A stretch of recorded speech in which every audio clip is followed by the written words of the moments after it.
La France est divisée, on le sait. Il y a la fracture sociale, il y a la fracture identitaire et peut-être bientôt aujourd'hui la fracture générationnelle. La guerre des générations, c'est un débat qui monte dans l'espace public. D'un côté, il y aurait les jeunes actifs fatigués, épuisés de financer un système de retraite défaillant et qui ne peuvent plus espérer vivre aussi bien que leurs parents. Et de l'autre, une génération de baby-boomers qu'on accuse d'être privilégiés et qui, eux, estiment à bon droit mériter leur retraite. Alors, avec mes invités cette semaine, on va explorer toutes les facettes de ce débat brûlant. Les inégalités intergénérationnelles sont-elles une réalité dans notre pays ou bien un fantasme ? En quoi le grand vieillissement qui affecte la France a des conséquences politiques ? Sommes-nous en train de devenir une gérontocratie ? Et enfin, est-ce que la réforme de notre système de retraite pourrait permettre justement d'éviter cette guerre des générations ? On en débat tout de suite dans le club Le Figaro Idée.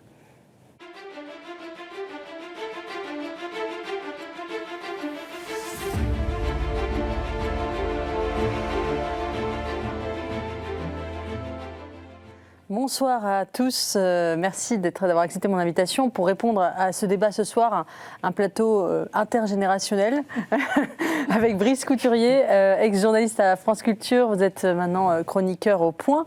Vous signez chaque semaine une revue de presse internationale. Vous avez publié plusieurs essais, notamment un essai qui va être évoqué dans cette émission. OK Millennial, enquête d'un baby-boomer sur les mythes de la génération woke, où justement vous répondez à cette injonction, cette interpellation OK Boomer que la jeune génération a tendance à lancer à ses aînés. Vous nous expliquerez en quoi consiste votre point de vue. Et vous avez publié également 1979, le grand basculement du monde, une enquête sur cette année fatidique dans l'histoire du monde. Maxime Sbahi, bonsoir. Bonsoir. Vous êtes économiste, expert associé à l'Institut Montaigne, auteur de 2 livres vraiment passionnants qui se recoupent et qui sont d'ailleurs 2 facettes d'un même problème. Le grand vieillissement aux éditions de l'Observatoire, où vous analysez le mur du grand vieillissement dans lequel notre pays est en train d'être projeté, notamment avec cette génération effectivement du baby-boom qui arrive à la retraite, moment que nous n'avons pas préparé collectivement, et votre dernier essai qui est les balançoires vides, le piège de la dénatalité, puisque ce grand vieillissement s'accompagne aujourd'hui d'une chute de la natalité et de la démographie, et ces 2 phénomènes sont évidemment complémentaires, on va y revenir. Bonsoir Anne de Guigné, vous êtes grand reporter au Figaro en charge de la politique européenne spécialisée en économie. Vous êtes l'auteur de Le capitalisme woke aux presses de la Cité en 2022 et ils se sont si souvent trompés au Rocher en 2023. Merci d'être parmi nous. Alors je voudrais qu'on débute cette émission en essayant de faire un point sur le constat, avant de débattre sur les solutions et peut-être sur les points de clivage. Est-ce qu'on pourrait se mettre d'accord sur un constat de à quoi ressemble notre pays aujourd'hui, notamment cette fracture entre les générations ? Et Maxime Sbahi, je sais que vous avez beaucoup réfléchi à la question. Alors je voudrais vous demander, est-ce que vous estimez que oui, aujourd'hui en France, il y a des inégalités intergénérationnelles fortes, une injustice entre les générations ? Alors c'est une question qui est extrêmement compliquée parce que comparer des générations, c'est quasiment impossible. Les conditions ne sont pas les mêmes et puis on ne peut pas faire des bilans actifs, passifs du monde comme ça. Par contre, ce qui est intéressant, c'est de regarder les conditions et les opportunités, moi je suis économiste, économiques, socio-économiques des générations d'aujourd'hui et de les comparer en fait avec celles de leurs parents et de leurs grands-parents. Et en fait, on s'aperçoit qu'il y a des fractures générationnelles qui sont assez fortes dans la société et qui attisent des tensions qu'il faut, moi je pense, regarder en face. Et notamment ce retournement démographique qui n'est pas rien et qui explique une grande partie de ces fractures-là. Pour faire rapide et simple, il y a 3 grandes fractures, je pense, qui aujourd'hui affectent la jeunesse et qui font qu'il y a des comparaisons qui sont faites avec leurs parents qui sont, je trouve, très valables. La première, c'est le travail qui ne paye plus. Ça fait 15 ans aujourd'hui que le niveau de vie des actifs stagne. Sur les 15 dernières années, alors on a eu 3 crises économiques majeures, il faut quand même le rappeler. On a eu la crise financière de 2008, la fameuse grande récession qui a aussi frappé l'Europe. On a eu ensuite la crise de la zone euro, 2 années de récession derrière, la fameuse décennie perdue, et la crise du Covid, donc, qui a été aussi assez violente. C'est, depuis la Deuxième Guerre mondiale, aucune autre génération n'a connu une succession de crises aussi sévères, historiques, en l'espace de 15 ans. Et donc ça a en fait lancé les nouveaux actifs dans la vie avec un environnement de crise qui fait que le travail aujourd'hui ne permet plus d'élever son niveau de vie. Et c'est la première fois que ça arrive arrive dans l'histoire de notre pays. Dans les années 70, vous pouviez doubler votre niveau de vie en travaillant en l'espace de 15 ans. Vous pouvez faire confiance à la croissance, à l'élan économique, au momentum de la société. Vous pouvez faire des enfants, vous pouviez déménager, vous pouviez vous dire de toute façon je fais confiance à l'avenir puisqu'il est porteur, c'est une marée montante sur laquelle je peux tout miser. Aujourd'hui, il faut 80 ans de travail pour doubler son niveau de vie. Et donc là, il y a quelque chose qui s'est cassé, il y a quelque chose qui a complètement changé et qui fait que c'est la première génération depuis la libération qui effectivement n'arrive plus à augmenter son niveau de vie. La première génération, c'est quelle génération ? Alors c'est compliqué, on va peut-être avoir ce débat à côté, mais les millennials, on va dire, en tout cas ceux qui arrivent après les boomers, ceux qui sont les années 80-90 et qui sont les trentenaires, quarantenaires d'aujourd'hui, mais c'est très difficile de définir les générations, chacun a son propre périmètre, mais en tout cas ce sont les jeunes actifs, on va dire, jusque peut-être aux derniers étudiants. Donc ça c'est déjà un premier point qui est quand même... Et les autres points de fracture, La deuxième fracture, elle est immobilière. C'est peut-être la plus grosse d'ailleurs. C'est le marché immobilier qui s'est complètement retourné depuis les années 2000 et qui fait qu'aujourd'hui, vous avez, quand vous êtes jeune et que vous cherchez à accéder à la propriété immobilière ou même à la location, la barre est devenue tellement élevée que vous êtes obligé de vous reporter sur des surfaces plus petites, sur le marché de la location. À l'époque où effectivement les baby-boomers ont profité de prix quand même immobiliers qui étaient abordables, qui permettaient quand même de pouvoir se loger, acheter un appart, encore une fois faire des enfants, je reviens dessus parce que c'est un sujet, vous savez, qui me tient à cœur. Aujourd'hui, on s'aperçoit que le taux de propriétaire, en fait, chez les jeunes, il a baissé. C'est-à-dire qu'il y a un effet générationnel qui a surplanté l'effet âge. Qu'on soit plus souvent propriétaire quand on est plus âgé qu'on est plus jeune, ça on peut le comprendre. Mais aujourd'hui, ce qui est assez frappant, c'est que les plus de 60 ans sont plus souvent propriétaires que les générations précédentes, et les trentenaires, quarantenaires sont moins souvent propriétaires que les générations d'avant. Donc il y a une cassure assez forte qui là aussi crée quand même un sentiment de déclassement, de ne plus pouvoir acheter son toit, de ne plus pouvoir vivre, se loger dignement. Pour les étudiants, c'est une catastrophe. Aujourd'hui, vous allez à Lyon, vous avez des étudiants qui habitent dans des campings parce qu'ils ne peuvent pas se loger. Parce que les prix immobiliers ont tellement augmenté que en fait, le marché s'est fermé pour eux. À Bordeaux, il y a des étudiants qui louent des places de parking aujourd'hui pour se loger. Il y a eu la métropolisation, il y a eu l'envolée des prix de l'immobilier avec l'activisme des banques centrales. Mais aujourd'hui, le pouvoir d'achat immobilier, depuis les années 2000 à aujourd'hui, il a été divisé par 2. Donc ça, c'est pas rien. Et ça, c'est pas fantasmé, c'est pas une réalité qu'on pourrait simplement mettre comme ça sur un post-it en se disant c'est rien. Non, c'est vraiment quelque chose qu'on ressent, qui est visible, qui pèse, je pense d'ailleurs, sur les projets parentaux. Et la troisième fracture, elle est patrimoniale. On oublie souvent de le rappeler, mais quand on parle de vieillissement de la population, il y a un effet masse, donc effectivement une génération de baby-boomers qui est le rebond nataliste de l'après-guerre qui a duré 20-25 ans, qui a remonté toutes les classes d'âge et qui est aujourd'hui, qui arrive à 80 ans et qui part encore un peu à la retraite. La longévité fait qu'on hérite aujourd'hui à 55-60 ans, alors qu'à la libération, on héritait à 30-35 ans. Donc on héritait en début de vie active, vous héritiez, si vous aviez un peu de chance, d'un pécule, d'un appart, d'une voiture, enfin quelque chose qui vous permettait, vous voyez, de vous lancer dans la vie. Aujourd'hui, c'est de plus en plus des retraités qui héritent de retraités. Et donc la courroie de transmission patrimoniale entre les générations, elle est cassée. Elle joue plus du tout le même rôle d'avant. Et donc en fait, on a quelque chose d'assez bizarre, c'est que le patrimoine est de plus en plus concentré chez les plus âgés. C'est la règle des 3 x 60. Les plus de 60 ans, 25% de la population, détiennent 60% du patrimoine immobilier, 60% du patrimoine financier. Et ça, aucune génération, les parents des boomers, les grands-parents des boomers, n'ont jamais connu ça. Ils vivaient beaucoup moins longtemps et ils n'avaient pas effectivement cette accumulation d'épargne et de patrimoine. Et donc, quand vous regardez le logement, le travail et le patrimoine, oui, les jeunes générations aujourd'hui, elles ont l'impression d'être coupées de ça. Ça redéfinit le rapport au travail, ça redéfinit aussi la sensation d'appartenir dans cette société, de pouvoir se loger et d'avoir surtout assez de moyens pour se lancer dans la vie. Brice Couturier, qu'est-ce que vous répondez à ce constat fait par Maxime Bailly ? Est-ce que vous avez le sentiment, vous, d'appartenir à une génération qui a été privilégiée ? Franchement, oui. Oui, effectivement, je reprends les 3 points. Le travail ne paye plus. De mon époque, il payait. Je repense au livre de Louis Chauvel, qui a été probablement le premier, avec Le destin des générations, à mettre l'accent sur la fracture qui séparait ma génération, celle du baby-boom, de la génération suivante, qui était plutôt la génération X.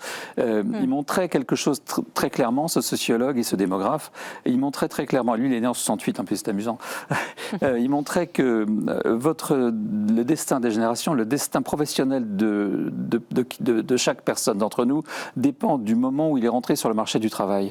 Et ça, c'est vraiment décisif. Or, là, je ne suis pas complètement d'accord avec vous. Il me semble que la génération qui a été le plus sacrifiée, c'est la génération X. C'est-à-dire les gens qui sont rentrés sur le marché du travail en pleine crise, quand il y avait quelque chose comme 10% de chômage. C'est-à-dire les années... C'est les années fin 70, début 80. Oui. Où là, vraiment, il y a eu une crise encore plus grave qu'aujourd'hui, puisque beaucoup... un truc que montrait Chauvel qui est très intéressant, c'est que pour les gens de ma génération, quand vous aviez fait 2-3 ans d'études supérieures maximales, vous étiez sûr de finir cadre très vite. Il montrait que pour ceux qui étaient nés comme lui à la fin des années 60, au début des années 70, malgré une licence ou une maîtrise, vous n'aviez pas toujours une chance de devenir cadre. Donc effectivement, les revenus suivaient. Sur le patrimoine, sur l'immobilier, c'est évident. Je rappelle aussi qu'il y a eu d'autres générations avant la nôtre, celle du baby-boom, qui ont bénéficié d'une inflation formidable. J'ai l'exemple de gens de ma famille qui sont décédés aujourd'hui, mais qui ont pu acheter des maisons à une époque où, grâce à l'inflation, on remboursait très vite avec de la monnaie de singe. Moi, j'ai pas connu cette inflation-là et c'était plus difficile quand même d'accéder à l'immobilier. Moyennant quoi, ce que je constate, c'est que ce problème qu'on rencontre en France, il est international.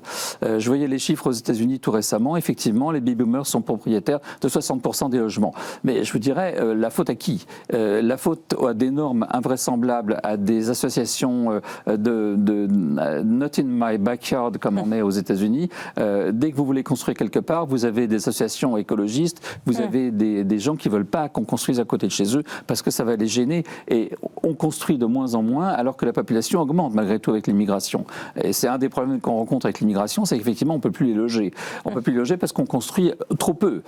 C'est pas la faute des baby-boomers s'ils sont propriétaires de leur logement, c'est la faute d'une avalanche de normes mis en entrave à la construction qui font que aujourd'hui il est difficile de construire et donc il est difficile de se loger tout simplement. Ça a fait monter l'immobilier de façon spectaculaire. C'est encore un privilège des baby-boomers parce que nous on a acheté nos maisons, nos appartements à des prix relativement raisonnables quand on était à l'époque où on était capable de se loger et qu'aujourd'hui on les revend très cher. C'est des grands... Là il y a un vrai problème parce que la plus-value réalisée est parfois plus intéressante que d'avoir travaillé. Je veux dire, j'ai vu ça à Londres en particulier. J'ai vu ça à Londres, j'ai vécu un moment, c'était évident, beaucoup de gens à Londres préféraient investir dans des coins paumés de la capitale parce qu'ils savaient que ça allait devenir à la mode parce qu'il y avait quelques bars un peu branchés et 10 ans ou 15 ans ou 20 ans après, ils revendaient 2 fois, 3 fois le prix qu'ils avaient payé pour acheter cet appartement. Et ces plus-values-là, c'est pas du tout lié au mérite, c'est simplement la chance des circonstances d'acheter au bon moment et de pouvoir revendre.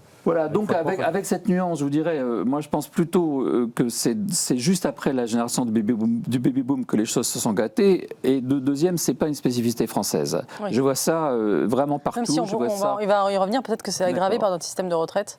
Mais ça, on va y revenir. Okay. Anne de Guigné, est-ce que vous êtes d'accord, vous partagez ce constat? Et est-ce que selon vous, il y a aujourd'hui... les retraités, en tout cas qui sont aujourd'hui les anciens baby-boomers devenus retraités, ont un niveau de vie, selon vous, supérieur à ceux des actifs en moyenne? Ça, il y a des stats, donc je ne vais pas vous donner mon avis sur le sujet. C'est le COR, le fameux Conseil d'orientation des retraites, qui le mesure bien. Et en fait, ça évolue au fil des années, la différence entre le niveau de vie des retraités et des actifs. Et il y a eu un pic en 2019 où vraiment les retraités avaient globalement un niveau de vie supérieur aux autres Français. Depuis, ça s'est doucement réduit. Maintenant, on est à égalité. Et la tendance, c'est que ça va nous réduire. Alors, ils vont être bientôt inférieurs, et puis largement inférieurs s'il n'y a pas de réforme du système des retraites. Parce qu'évidemment, on en reparlera tout à l'heure, ça va parler du système des retraites.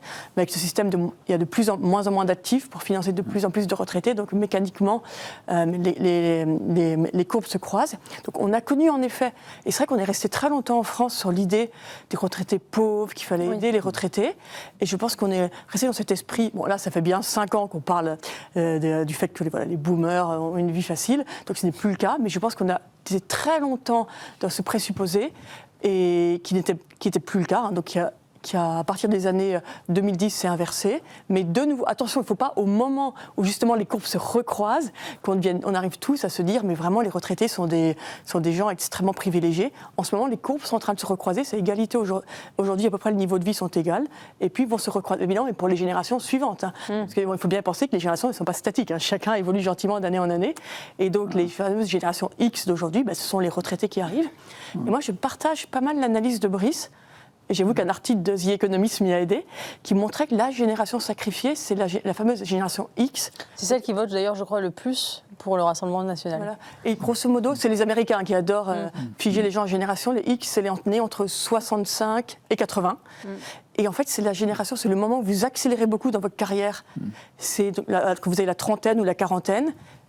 Ils y sont arrivés dans les années 2000, grande crise donc des années 2008, la crise financière. Donc ces moments-là où vous avez vraiment fait des sauts de revenus, ils n'en ont pas bénéficié. Et puis vous avez aussi l'effet des marchés financiers qui ont été très mauvais dans les années 2000, des moments... Bon, évidemment, c'est plus pour le monde anglo-saxon, mais des moments quand même où vous épargnez, à ce moment-là où vos patrimoines peuvent beaucoup augmenter, tandis que là, quand même, ces dernières années, les marchés financiers sont bons.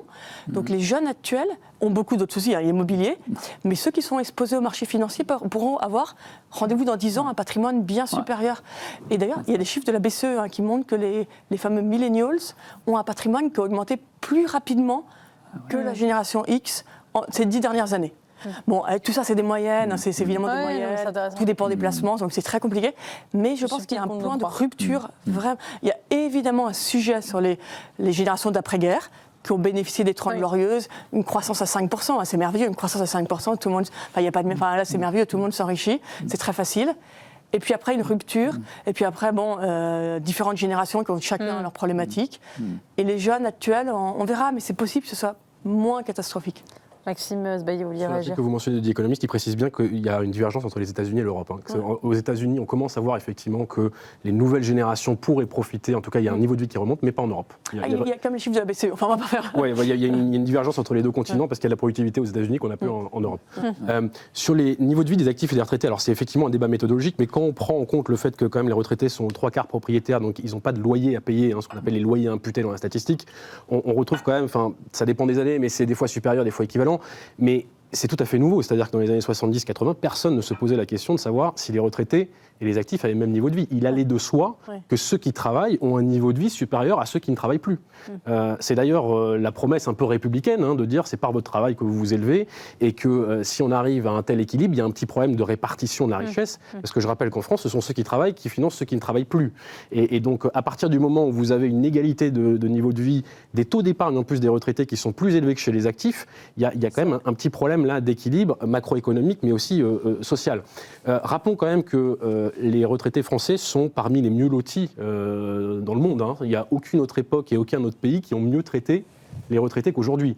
Quand vous regardez les comparaisons internationales, la France est le pays où on part le plus tôt à la retraite, en comparaison, l'âge effectif de sortie du marché du travail, où on vit parmi les plus longtemps, on a une espérance de vie très élevée, et on a un taux de remplacement, donc le décalage entre le dernier salaire et la première pension, qui est parmi les plus élevés. Donc heureux comme un retraité en France, je dirais. Alors bien sûr, c'est des moyennes, c'est des généralités, mais il faut quand même rappeler ça. C'est un pays qui vraiment est un paradis pour retraités, tant mieux. Le Portugal aussi. Le Portugal aussi, d'ailleurs, beaucoup de retraités français qui vont vivre au Portugal, parce qu'ils sont exonérés d'impôts d'ailleurs. Mais ce qui est intéressant, c'est qu'en fait, entre-temps, la pauvreté, elle a changé d'âge. Dans les années 60, le pauvre était un vieillard en fin de vie. Et il faut relire Simone de Beauvoir, La vieillesse, c'était d'ailleurs des mouroirs, on les laissait abandonnés à eux-mêmes. Puis après, il y a eu le rapport Larocque en 1962 qui a appelé à une vraie politique de la vieillesse, qui a permis de, effectivement, mettre un système de retraite, enfin, en tout cas de réformer le système de retraite, de mettre des minima sociaux pour permettre justement de pouvoir permettre aux personnes âgées de pouvoir finir leur vie dignement. On a super bien réussi. Je vous rappelle qu'aujourd'hui, le minimum vieillesse, il est quasiment au niveau du seuil de pauvreté à 50%, si bien qu'aujourd'hui, on a 9%, je crois, de retraités pauvres, ce qui est le taux de pauvreté le plus bas de toutes les classes d'âge. La moitié des pauvres, aujourd'hui, a moins de 30 ans. C'est-à-dire qu'en fait, le pauvre, aujourd'hui, en France, c'est un étudiant, c'est une maman solo, famille monoparentale surtout, et donc ça s'est inversé. Et ce qui est très bizarre, finalement, c'est que le niveau de vie des actifs n'a pas vraiment augmenté sur les 15 dernières années, mais par contre, il a été rattrapé par le niveau de vie des retraités. Et ça, c'est quelque chose qui est complètement nouveau et qui pose en fait question, parce qu'encore une fois, c'est les actifs qui, par leur fiche de paye et par des taux de cotisation records, financent en fait ce nombre record de retraités qui passent un temps record à la retraite. Et là, il y a pour moi un déséquilibre entre les générations qui est un peu, qui en tout cas interpelle. Justement, Anne de Guigné, on voit monter sur les réseaux sociaux un peu ce débat autour notamment de la figure de Nicolas. Nicolas qui paie. Nicolas, c'est le jeune actif de 30 ans. C'est une espèce de mème qui est né sur les réseaux sociaux. Donc c'est l'archétype du jeune actif qui paye pour le reste de la population. Alors il paye à la fois pour l'immigration et ces fameux mèmes qui circulent beaucoup sur les réseaux sociaux du contrat social et pour moi, évidemment très caricatural, hein, mais l'idée derrière, c'est que voilà, c'est le jeune Nicolas qui paye pour toute la société. Qu'est-ce que vous pensez de cette tendance ? Est-ce qu'il faut s'attendre dans les années qui viennent à une révolte de plus en plus montante des actifs, des jeunes actifs qui vont en avoir marre, en fait, effectivement, vous l'avez dit, de payer à la fois pour un système social, des prestations sociales qui vont extrêmement généreuses, qui vont que ce soit le RSA ou au chômeur, etc., mais aussi ces retraites dont vous parlez et ces cotisations qui grèvent leur pouvoir d'achat. Est-ce que vous pensez que ce débat va monter ? Oui, mais d'abord, il faut voir que c'est un débat qui vient des États-Unis.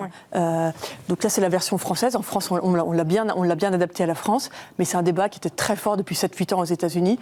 Et c'est vrai que la version française est amusante, en effet, c'est tout à fait adapté à notre système. Mais Eugénie, je pense que vous avez raison, c'est un vrai sujet. Parce que si tous les Nicolas de France en ont vraiment marre et s'en vont, eh bien, le pays s'effondre, très clairement. On a besoin évidemment d'actifs. Et il y a eu quand même des moments, c'était sous François Hollande, il y avait des mouvements de jeunes actifs, barrez-vous. Évidemment, il faut avoir les moyens de s'en aller, hein, donc on n'est pas menacé d'avoir 20 millions d'actifs qui partent. Mais il faut faire très attention au système social. Il y a eu des moments, notamment, il y avait des mouvements qui sont évidemment très complexes, de personnes qui voulaient sortir de la sécurité sociale. Alors là, vous rentrez dans un combat de 15 ans juridique contre l'État, autant dire que vous dépensez beaucoup plus d'argent sur le sujet que vous en gagnez en sortant. Mais il faut faire très attention, en effet, que le système, globalement, reste acceptable pour ceux qui paient. Et les Français sont assez, quand même, malgré... Il y a des mouvements marginaux, donc ces réseaux sociaux, évidemment, ça ne représente pas le pays. Il y a marginalement des gens qui s'associent pour se plaindre. Mais les Français restent quand même très placides. D'ailleurs, c'est pour ça que les investisseurs étrangers pètent... n'hésitent jamais à confier leur argent à la dette française, parce qu'on sait que les Français sont toujours prêts à payer les impôts, Ils ont un bon système fiscal aussi. Et les gens sont des très bons payeurs. Ils sont obligés. Oui, mais la confiance dans la capacité de l'État à récolter l'impôt. Ça sait faire. L'impôt est très bien réglé, mais jusqu'au moment où, en effet, il peut y avoir une rupture et où les Français peuvent en avoir assez. Donc là, on est vraiment aux prémices. Ce genre de mouvement, c'est marginal. Mais ça me rappelle, il y a 10-15 ans, il y avait déjà des mouvements forts sur le thème « Quittons la Sécu ». Évidemment, si vous êtes très aisé, prendre une assurance privée, ça ne coûte pas rien du tout, mais au final, vous y gagnez. Et si vous êtes très aisé et en très bonne santé. Mais donc là, tout le système tient si tout le monde reste. Donc en effet, et ça pourrait tout à fait augurer de mouvements plus profonds. Est-ce que vous diriez, quel regard vous jetez sur cette révolte des actifs qui ne veulent plus payer? On peut les comprendre, mais enfin, le problème, il n'est pas là, il est d'ordre démographique. En 1980, quand il y a eu la décision stupide d'abaisser l'âge de la retraite à 60 ans, en 1983, par François Mitterrand... Pardon, mais juste, je vous interromps, c'est quand même la génération des boomers qui a voté pour Mitterrand, qui a ensuite descendu Pas seulement, comment il réapparaît 2 fois de suite. Non, mais le fait est qu'en 1980, quand cette décision stupide a été prise, encore une fois, vous aviez 5 cotisants, 5 actifs pour un retraité. Aujourd'hui, vous avez 1,7 actifs pour un retraité. Évidemment, le système n'est pas tenable. À un moment ou à un autre, il va y avoir une rupture. D'où le fait que la dette, le déficit des systèmes d'assurance de la retraite est de plus en plus important. Il est cette année de 6 milliards d'euros, il sera de 15 milliards d'euros en 2035 et de 30 milliards d'euros en 2045. En fait, ce sont des chiffres qui sont sous-évalués parce que l'État, en réalité, contribue largement aux retraites des fonctionnaires, aux pensions de retraite des fonctionnaires, et ça ne fait pas partie des chiffres du corps qui sont un petit peu cachés. Mais on voit bien que le système n'est pas soutenable à la longue, puisque le déficit est pas... Le déficit d'aujourd'hui, c'est évidemment les jeunes de demain qui vont le payer, bien entendu. comme la dette publique d'aujourd'hui sera payée par la fiscalité demain, les foyers fiscaux. Donc le système n'est pas soutenable. À un moment ou à un autre, il faut en changer. Je me souviens d'avoir étudié le système suédois qui a fait faillite dans des conditions qui sont probablement celles qui nous attendent. À un moment, l'État ne pouvait plus payer. Il y a eu des discussions mais les syndicats sont peut-être plus raisonnables là-bas qu'ils ne sont ici parce qu'ils sont réformistes. Et moyennant quoi, on est arrivé avec un système qui aujourd'hui est équilibré en Suède, un système avec 3 piliers, une pension d'État qui est basée à la fois sur les cotisants et sur une capitalisation, un complément versé par l'entreprise les entreprises auxquelles vous avez collaboré au cours de votre existence, et un système de capitalisation. Et j'espère qu'on va arriver à poser cette question un peu après, mais enfin, le système par répartition, quand on passe de 5 actifs pour un retraité à 1,7 actifs pour un retraité, il est évident qu'il ne peut pas tenir. Je suis d'accord avec vous. En fait, tout le problème qu'on a, c'est que le modèle social, ça va au-delà des retraites. Le modèle social tel qu'on l'a conçu à la Libération, avec un consensus politique des communistes gaullistes, c'était de dire 3 postulats démographiques, une pyramide des âges pyramidale. Ouais. Elle est plus pyramidale, elle est en train de s'inverser. Ouais. Des générations qui se renouvellent toujours, c'est plus le cas. Hein, on est 1,6 enfants par femme, on a en dessous de 2,1. Et une jeunesse majoritaire. Or aujourd'hui, les moins de 20 ans sont mis en minorité par les plus de 60 ans. Et donc en fait, on est resté calé sur ce modèle-là. Et la démographie a bougé. Je suis d'accord avec vous, c'est démographique. Et donc ça craque de partout. À cause de ça. Et il y a aussi le problème de la dépendance, hein, parce qu'on parle des retraites, mais en fait, la dépendance, on n'a pas la tuyauterie, on a la 5e branche de la sécurité sociale, mais ça va nous coûter 50 milliards par an à partir de la prochaine décennie. Et là, il n'y a rien qui est prévu. Qui va payer ça? Comment est-ce qu'on va financer ce besoin? Ce sont des drames humains, hein. C'est des familles qui ont besoin d'être accompagnées, des places alors, en EHPAD ou à domicile, ça c'est des gros débats ensuite, comment on gère ça, mais c'est ce risque de longévité qu'on n'a pas prévu et qui, au-delà des retraites, en fait, va nous mettre devant des situations, d'un point de vue d'une société, assez compliquées. Et donc, quand on dit qu'il faut élargir le financement de la sécurité sociale, c'est pas simplement des slogans, c'est parce qu'on le fait peser trop sur le travail. Vous l'avez rappelé, on a de moins en moins d'actifs pour de toujours plus d'inactifs, et donc ça craque de partout. Les pays qui ont mis en place de la capitalisation, on va y revenir, mais ceux-là, en fait, sont moins à risque que nous, parce que nous, le problème qu'on a, c'est qu'on a tout misé sur la démographie. Tout marche à la démographie. Oui, on est sensible au moins aléa démographique, et aujourd'hui, on est en train d'être rattrapé par la dénatalité et le grand vieillissement, et c'est là où ça craque de partout. Je voudrais qu'on parle des conséquences politiques du grand vieillissement, parce que il y a cette une de Valeurs Actuelles cette semaine qui m'a amusée, on va la voir à l'écran, le vrai pouvoir des retraités, avec une dame avec une arme à feu montrant effectivement que ce sont les retraités qui aujourd'hui pèsent le plus politiquement, qui sont le plus prises en considération par les partis politiques. On a appris cette semaine, c'était d'ailleurs une enquête dans le Figaro de Cécile Gentilhomme, sur que les plus de 50 ans sont désormais majoritaires dans le corps électoral pour la première fois dans l'histoire de notre pays. Et donc, parmi les Français en âge de voter, c'est une tendance qui ne devrait pas s'inverser d'ici la prochaine élection présidentielle. Ça pourrait même grimper jusqu'à 52,4%.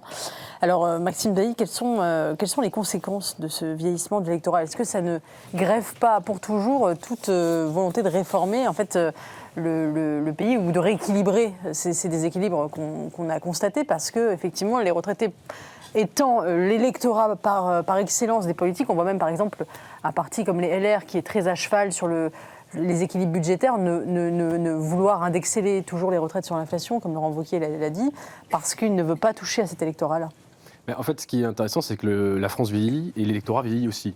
Et d'ailleurs, je salue l'article de votre collègue Cécile Gentilhomme dans le Figaro la semaine dernière, parce que c'est rare d'avoir ces chiffres, et c'est une très belle enquête. Effectivement, les plus de 50 ans sont pour la première fois en majorité absolue dans l'électorat français. C'est jamais arrivé avant.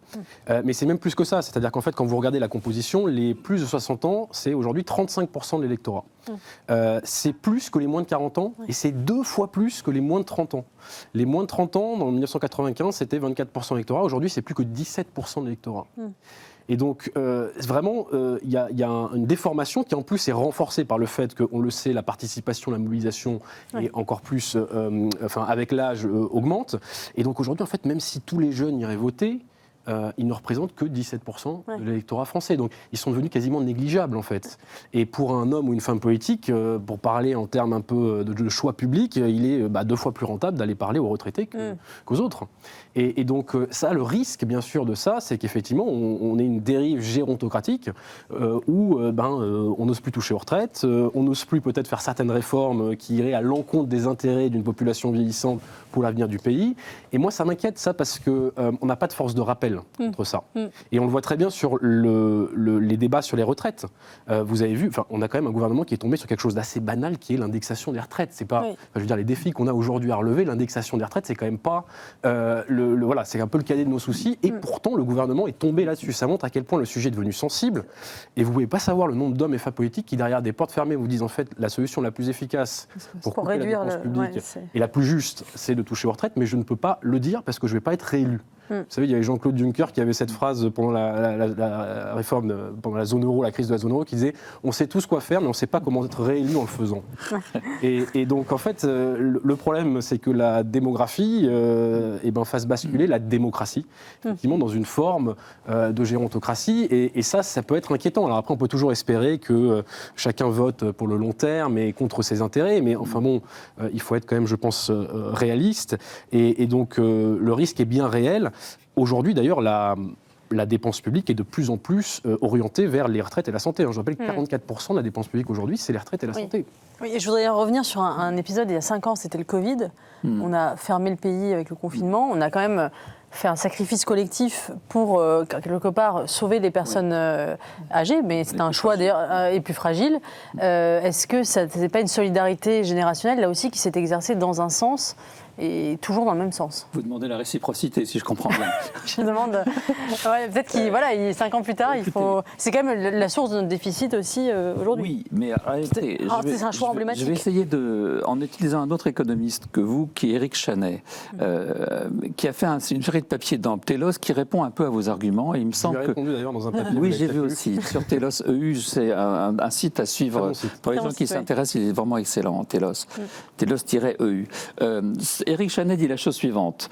C'est gentil de vouloir dire que le gâteau est à somme nulle, le gâteau est limité. C'était le raisonnement stupide qu'avaient fait les socialistes dans les années 80. Le taux d'emploi, enfin le volume d'emploi est limité et il faut donc le diviser et que donc la solution ça aurait été effectivement de travailler moins, de prendre sa retraite plus tôt et comme ça tout le monde, il n'y aurait plus de chômage. On a bien vu que c'était vraiment la solution la plus stupide puisque moins on travaille, moins on produit, moins on peut distribuer de richesses.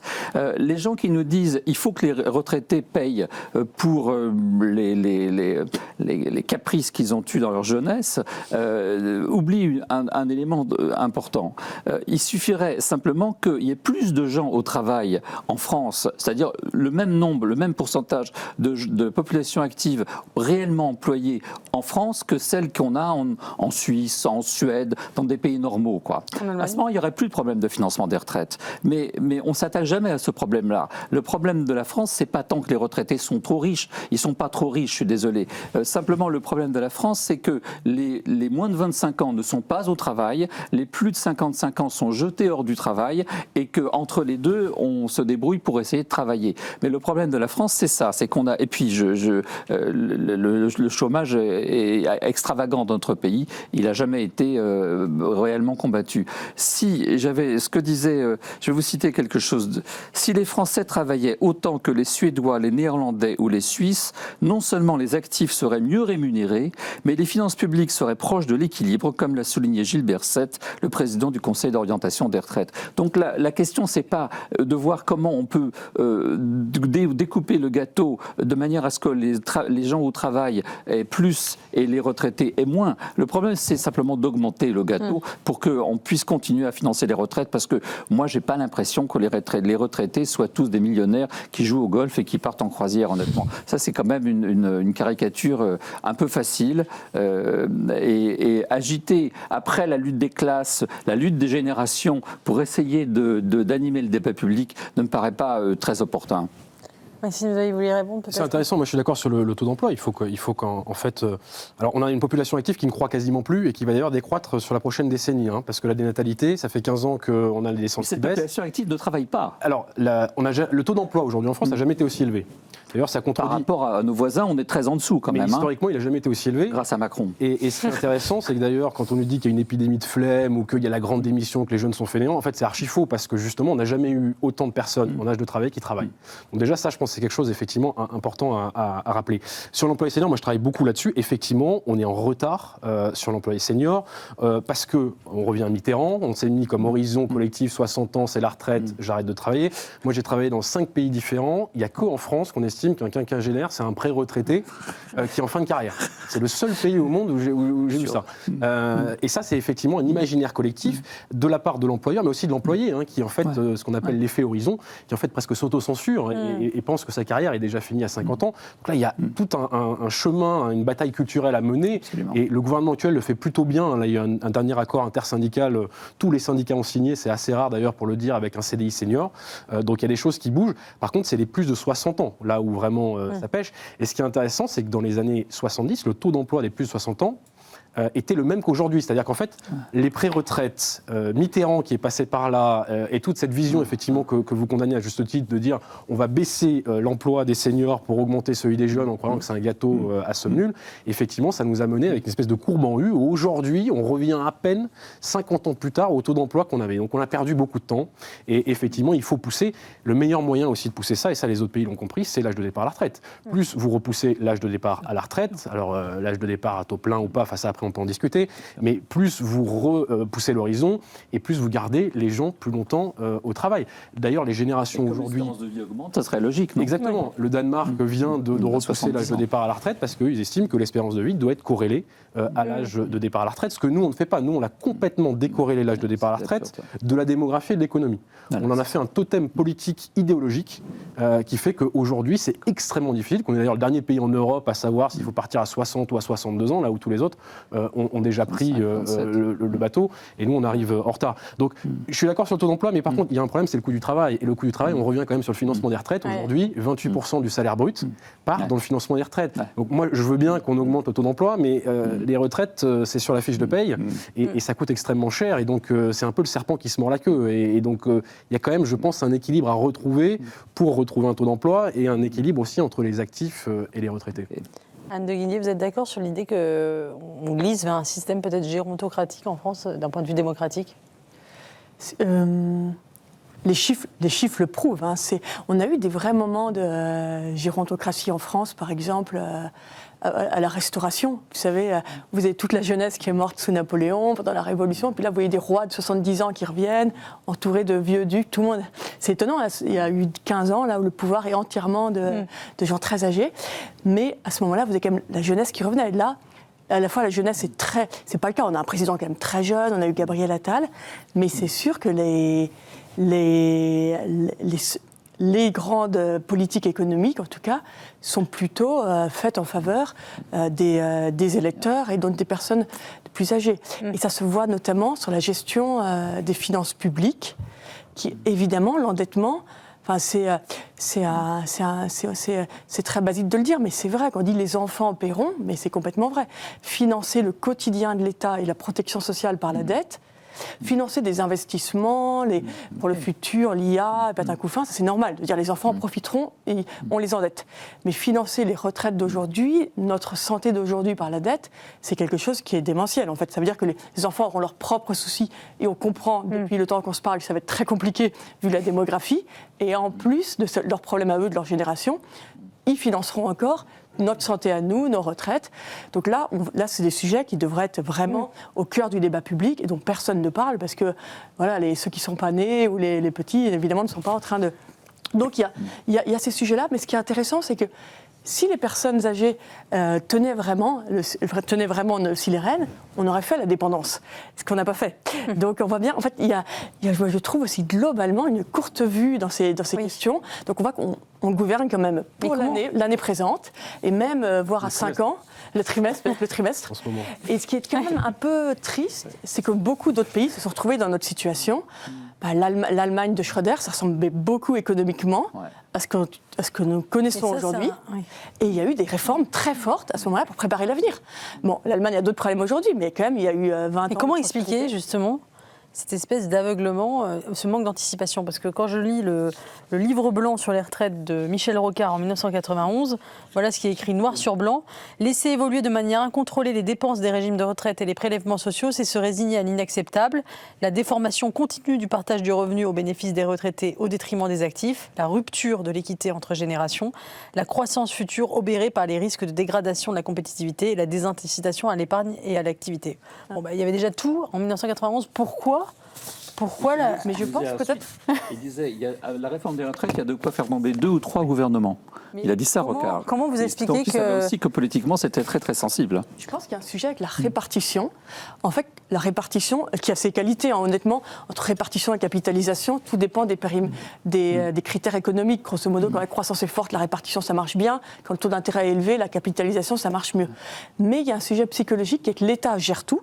Donc, quand vous avez un système par répartition, vous vous dites, donc la seule façon de vous mobiliser, c'était avec les syndicats, d'aller crier dans la rue quand on veut faire une réforme des retraites.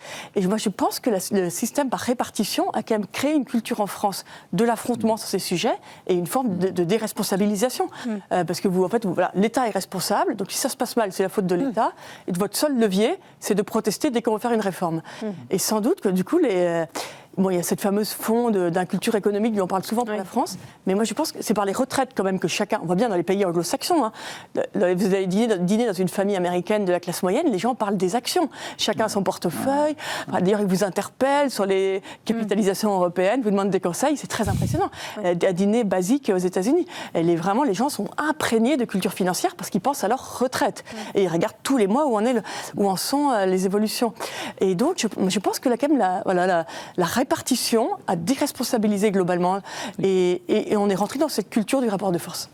Sans compter que les pensions de retraite aux États-Unis, c'est un outil formidable pour l'investissement dans les entreprises qui nous fait défaut à nous. Nous, le marché financier est complètement saturé parce que l'État est surendetté et passe son temps à assécher les capitaux disponibles. Les fonds de pension, les fonds de pension des retraités américains, c'est des sommes colossales qui permettent d'investir dans les entreprises, dans les activités d'avenir. Donc il y a Oui, exactement. Donc, mais je veux dire, c'est gagnant-gagnant.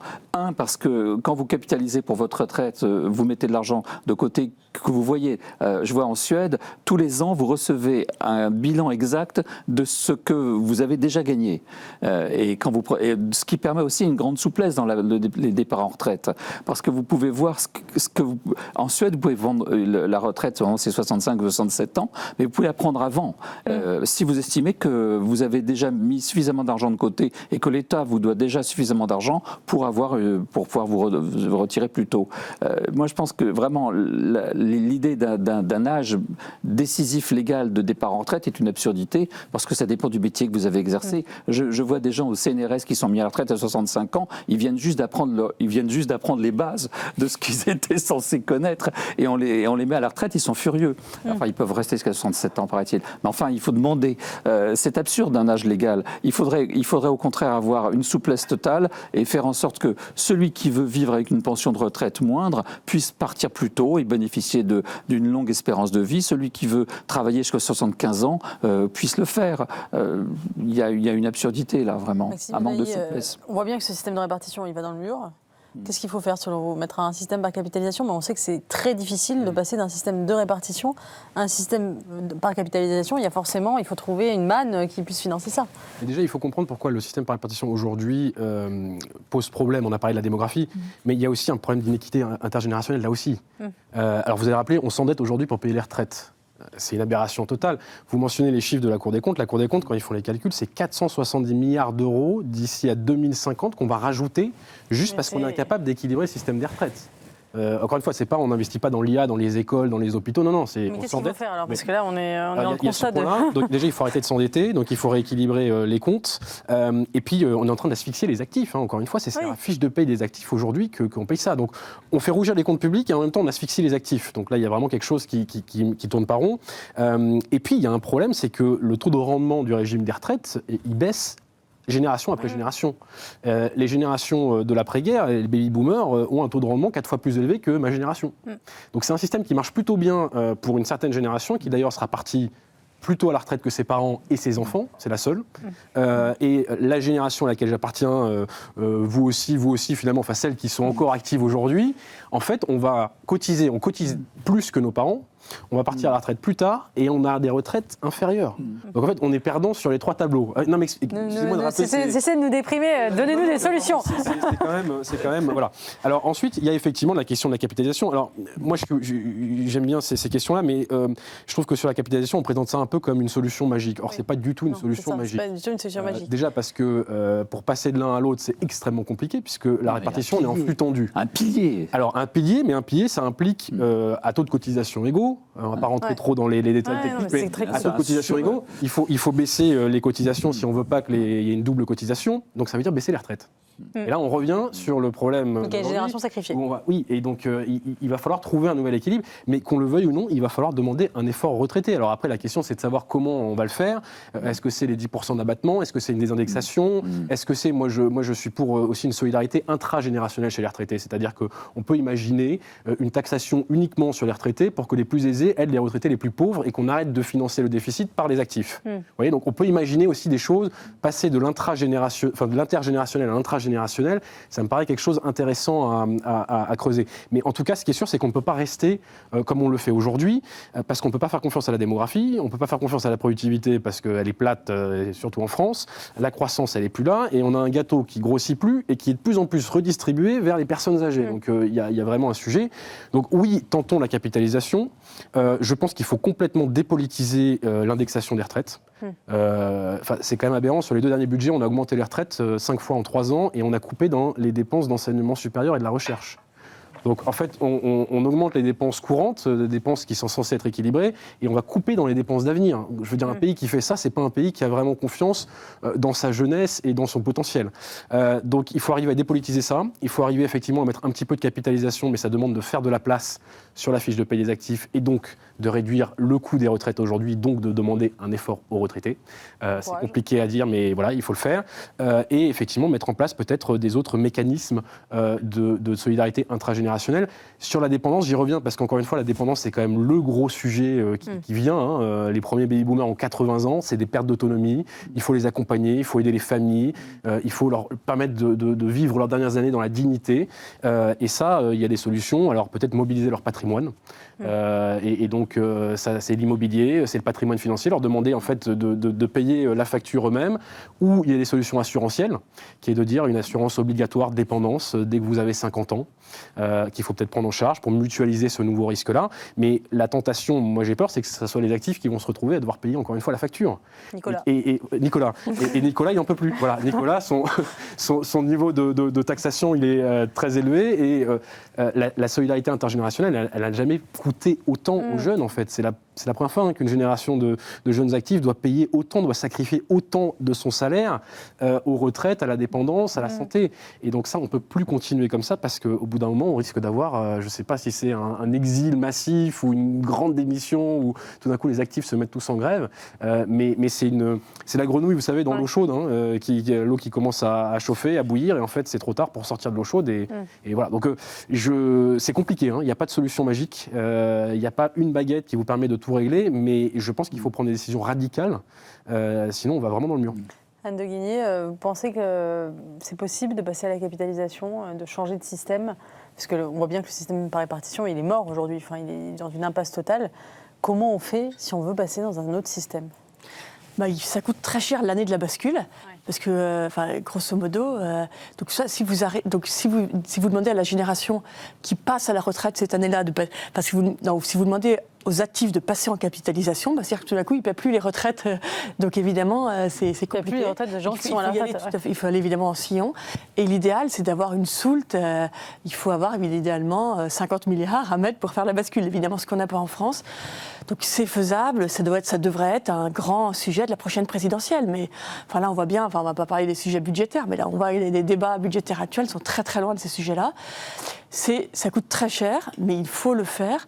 Mais évidemment, en plus, en pilier, il faut garder la répartition, il faut le faire. Et on voit quand même chez les jeunes, il y a vraiment conscience.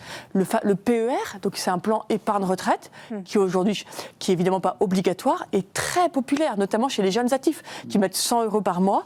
Et même le gouvernement a été très étonné de la rapidité avec laquelle les gens ont souscrit des PER. C'est-à-dire que les gens ont conscience qu'ils n'auront pas forcément une bonne retraite et qu'ils doivent les jeunes épargner. Conscience, ça va être compliqué, beaucoup pris de... Les chiffres sont très étonnants.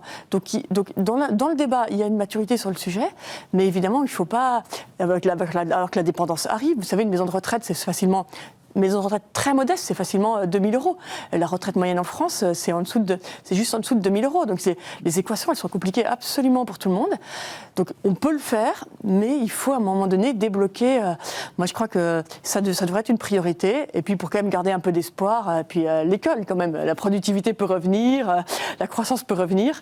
La natalité peut revenir. Voilà. Et puis, mais c'est des sujets de long terme. Je pense quand même qu'il faut investir à fond sur l'école, en se disant que non, mais la France peut redevenir... Mais on a quand même la moitié de notre spectre politique actuellement qui prône la retraite à 60 ans. Oui, et ça, évidemment, ça n'aide pas au débat. Et, non, mais d'ailleurs, quand on les prend en one-to-one, ils disent évidemment qu'ils ne peuvent pas dire ça, mais, non, mais ça c'est vrai que c'est assez déprimant. Il y a une irresponsabilité sur ces sujets-là, une démagogie qui est complètement regrettable et qui n'aide pas... Mais bon, écoutez, soyons optimistes. Peut-être que la prochaine présidentielle va nous permettre de mettre tout ça. Je laisse le dernier mot à Brice Couturier sur le senior. Voilà, le senior de notre débat sur la capacité ou pas d'être optimiste. Alors, moi, je suis hostile à ce que vous proposez, c'est-à-dire la solidarité intragénérationnelle, à savoir que les riches retraités financent les retraités les plus pauvres. Pourquoi ? Parce que les riches retraités, c'est simplement ceux qui ont cotisé le plus longtemps et qui ont cotisé le plus et le plus longtemps. Il est logique que les gens qui ont pris leur retraite à 70 ans touchent des pensions de retraite supérieures à ceux qui l'ont prise à 60, simplement parce que leur espérance de vie est plus courte. Donc je ne suis pas d'accord avec cette idée-là. Les riches retraités, c'est simplement des gens qui ont cotisé davantage, donc il est logique, comme ils ont travaillé plus longtemps et avec plus d'activités, souvent en multipliant les activités, touchent des pensions supplémentaires. Du patrimoine, je prends en compte pas seulement les revenus, aussi le patrimoine. Deuxièmement, pourquoi je suis contre et qu'est-ce que je propose en échange de votre projet ? Pour moi, encore une fois, pour des raisons de souplesse, de choix, de liberté de choix individuel, je pense que la retraite à points était la solution. Hélas, elle a été écartée en France, elle existe dans beaucoup d'autres pays européens, mais la retraite à points, c'est fait que vous savez toute votre vie ce que vous aurez au moment où vous voudrez partir, et vous choisissez le moment où vous voulez partir. Je suis d'accord avec vous, mais c'est fini, ça a été enterré. Il faut remettre ça sur le tapis. En fait, si on le fait maintenant, c'est trop tard. Là. Il aurait fallu le faire, effectivement. Oui, c'est un peu tard. Mais là, c'est trop tard. On est face au mur. Moi, je suis pour un mélange de retraite à points d'une part et d'autre part de capitalisation. Mais parce que le système français où tout le monde doit partir au même moment est évidemment une absurdité totale. Encore une fois, le type qui a travaillé dans le secteur du bâtiment est épuisé à 60 ans. Celui qui était ingénieur au CNRS, devrait pouvoir travailler jusqu'à 70 voire 75 ans. C'est le moment où il est le plus intéressant. Parce qu'encore une fois, il a fait le tour de son sujet. Donc, moi, je pense que je l'ai jamais trop tard pour bien faire.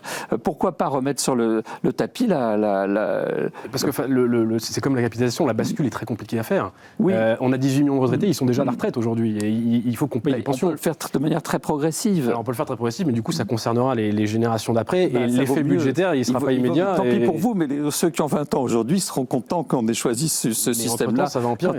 Quand ils auront 50 ans de plus. Donc moi, c'est ça ma piste privilégiée. Écoutez, merci en tout cas pour ce débat absolument passionnant et qui, je pense, va continuer à se poser dans les années qui viennent. Je pense qu'on n'a pas fini de parler de ce système de retraite et de cette impasse dans laquelle nous nous trouvons et des solutions qu'on pourrait mettre en œuvre. Je vous remercie sincèrement pour ce débat parce que je trouve qu'il n'est pas assez posé dans le débat, dans l'espace public et que c'est bien qu'on puisse confronter des points de vue différents sur ce sujet souvent caricaturé ou tabou. Merci à tous les trois. Merci à tous les téléspectateurs de nous suivre sur le Figaro TV. N'hésitez pas à vous abonner au podcast sur les différentes plateformes, à les partager, à les recommander à vos amis. La semaine prochaine, l'émission portera sur le risque, l'éloge du risque. Justement, dans une société vieillissante, est-ce qu'on peut encore prendre des risques ? Les invités seront Catherine Von Hoffelen et Pascal Bruckner. On parlera justement de cette société averse au risque dans laquelle nous vivons. Très bonne soirée à tous sur le Figaro TV et à la semaine prochaine.